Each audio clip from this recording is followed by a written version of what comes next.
Hey guys, Carl Cooper with OnTheBlack.com. Today is Saturday, August 15th, 2009. Just wanted to give you guys an idea of some of the Mets blogs that I'm reading this morning and some of my comments on things that I'm reading. Before I do that, though, I want to thank MLB, who yesterday on Twitter did an MLB superfan bio and actually featured me and my blog on TheBlack.com. So I want to thank them for that.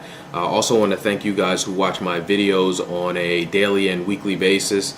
I've been doing this for about a year now, and I really enjoy the interaction and the discussions that we have about the Mets and just baseball in general. So thank you all for that. Now, the first thing that I'm reading this morning is Anthony McCarron over at the Daily News. Citi Field's starting to feel like home for the Mets, and what he's talking about is the enhancements that the Mets have put on display for this weekend. Featuring some of the fan favorite players and past moments in Mets history, and really sort of answering the call and the criticism that they've heard from Mets fans this year about Citi Field not really feeling like home. So a pretty good article. Check that out. I'm also reading over at Mets Police. There's a guest post by Fitz, who talks about when do you start rooting for another team.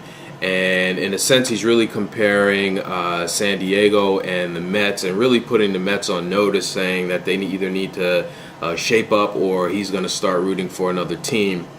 My thoughts on that is, your team is your team. You can root for whoever you want to root for.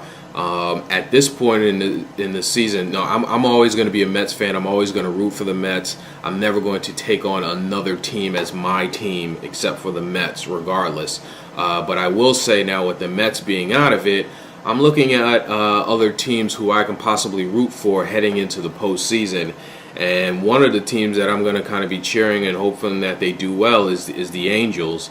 I can't see myself rooting for another National League team, especially in the NL East. Definitely can't see myself rooting for the Phillies or the Braves or even the Marlins, for that matter.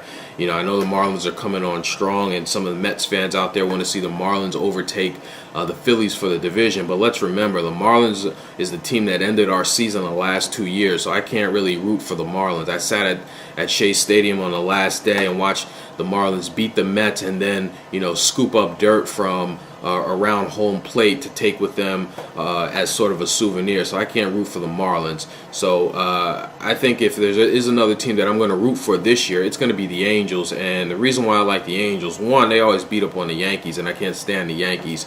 And two, they're probably maybe outside of the Twins, they're probably the closest team to being, a National League team. And when I say that, the Angels like to play a National League style of baseball, hitting and running, stealing bases, aggressive on the base path, so on and so forth. So if there's going to be a team going into the postseason that I'm going to cheer for that does well, it's going to be the Angels. And then last but not least, I'm reading over at Cranepool Society.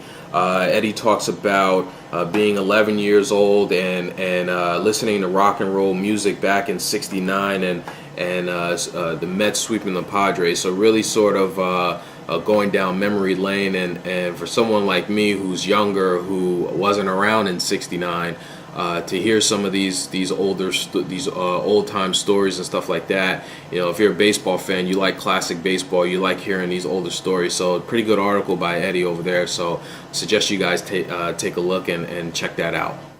And that's it for my Saturday post, guys. Enjoy your day. It's going to be a hot one outside. Hoping the Mets can win Game 2 of this series against San Francisco. And I'll talk to you guys soon.